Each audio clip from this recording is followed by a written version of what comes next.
यह व्रत सभी महिलाओं को रखना चाहिए, क्योंकि अपने रजस्वला दिनों में उनसे जाने अनजाने जो गलतियां हो जाती हैं, इस व्रत के रखने से वो प्रभाव समाप्त हो जाता है। बापूजी ने इस व्रत से जुड़ी कहानियों के जरिए यही बात अच्छे से समझाई है। इस ऋषि पांचम के विषय में भिन्न भिन्न युग की कथाएं शास्त्रों में मिलती है। सतयुग की एक कथा है, विदर्भ देश के प्रसेनजीत राजा अपनी जयश्री नाम की पत्नी के साथ जीता था। जयश्री को सत्संग और राजा को सत्संग और सत्शास्त्रों का सहारा नहीं था।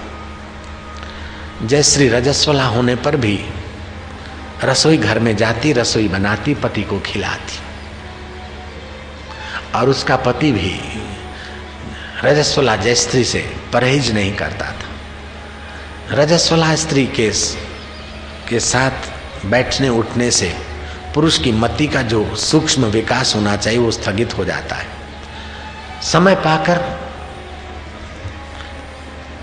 प्रसेनजीत की मृत्यु हुई। बुद्धि मोटी होने के कारण वो बैल बना, और स्त्री ने रजस्वला दिनों में भी रसोई घर में रसोई बनाई और अपने पुत्र और परिवार को खिलाई। उस दोष के प्रभाव से उसको कुतिया का शरीर मिला, ऐसी कथा आती है। रजस्वला होने पर भी रसोई घर में रही और अपने अशुद्ध हाथों से भोजन कराने का पाप उसको भुगतने के लिए कुत्ती का शरीर मिला, ऐसी कथा आती है। फिर क्या हुआ महाराज कि देव योग से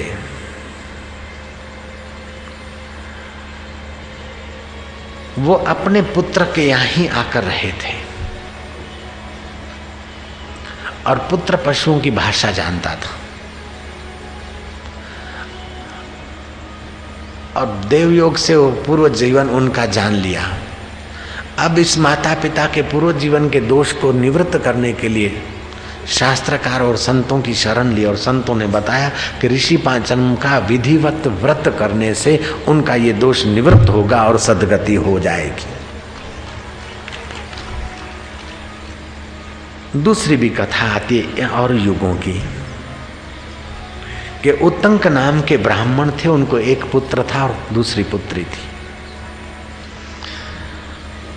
ब्राह्मण बड़े विद्वान थे और पिता का संग करने से पुत्र भी वेद शास्त्रों में पारंगत हुआ। पुत्री की शादी हो गई, लेकिन थोड़े दिनों में पुत्री विधवा होकर घर चले आई। विधवा लड़की घर आने पर ब्राह्मण का मूड खराब हो गया। जीवन की नश्वरता जानकर उस ब्राह्मण देव उत्तंग नाम के ब्राह्मण को गंगा किनारे निवास करने की रुचि हुई सपरिवार। वो गंगा किनारे अपने परिवार सहित रहता और ब्रह्मचारियों को वेदों का अध्ययन कराता। उत्तंग ब्राह्मण उस कन्या को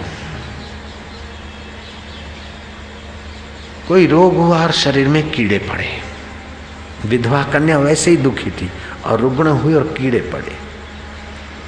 माँ दुखी हुई और बेटी के दुख का क्या कारण है अपने पति से पूछा।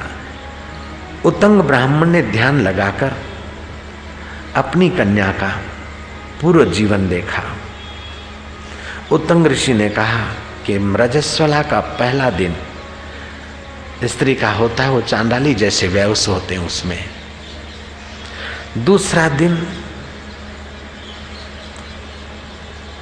ब्रह्म तेज घातिनी जैसा होता है। तीसरा दिन धोबिन जैसा, और चौथे दिन स्नान करके वो शुद्ध मानी जाती। लेकिन अगले जन्म में इसने इस रजस्वला धर्म का पालन नहीं किया था, अपितु जिन नारियों ने जाने अनजाने कहीं गलती की उसका प्रायश्चित करने के लिए ऋषि पांचम का व्रत किया था, उन महिलाओं की हंसी उड़ाई थी। हंसी उड़ाने का पाप के कारण इसको ये रोग हुआ और कीड़े पड़े। है तो मेरी कन्या, लेकिन कर्म की गति भी तो अपना काम करती। अब एक ही उपाय है कि ऋषि पंचम का व्रत किया जाए। प्रभात काल उठे और स्नान आदि करे, 8 बार दातुन करके अपना मुख स्वच्छ करके अपने चित्त को स्वच्छ करने के लिए पंचगवी का पान करे, गोबर का चौका लिपा करे, घड़ा रखे तांबे का, कपड़े से ढके, ऊपर तांबे का पात्र रखे, जौ फूल गंध चावल अष्टदल कमल आदि रखकर सप्तऋषियों का मानसिक आह्वान करके उनका पूजन करे, अरुंधति को प्रार्थना करे, उनसे प्रेरणा और आशीर्वाद पाए, तो महिलाओं का ओज तेज बढ़ेगा और जाने अनजाने जो गलतियां हो गई हो वो क्षम्य हो जाएगी। और आने वाले वर्ष में कुटुंब के और व्यक्ति रसोई बनाकर रजस्वला दिनों में परिवार को खिलाएं, ऐसा थोड़ी व्यवस्था करें तो परिवार के व्यक्तियों की बुद्धि तेजस्वी रहेगी।